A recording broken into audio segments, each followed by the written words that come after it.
Fast API partie 5. On va utiliser le repository pattern.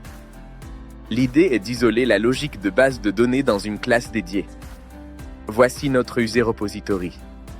Il prend une session en constructeur. Cette classe sert de pont entre ta base de données et ta logique métier.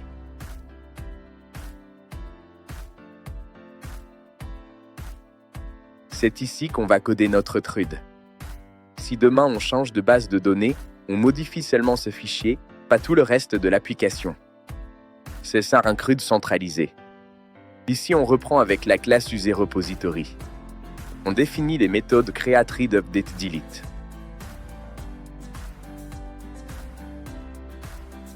Regardons la création d'un utilisateur pour comprendre la transaction. On ajoute l'objet à la session avec session.add. On reprend encore la même classe, c'est l'endroit idéal pour créer l'utilisateur de manière sécurisée via une session.alloc, session.add c'est en attente, session.commit valide la transaction et exécuter toutes les requêtes préparées et session.refresh recharge l'objet depuis la base de données après commit. On résume en premier, session.add. Cela prépare l'ajout de l'utilisateur. En 2, session.commit. On valide la traction et cela exécute toutes les requêtes préparées. En dernier très important, session.refresh. Cela met à jour notre objet Python avec les données générées par la base, comme l'idée automatique.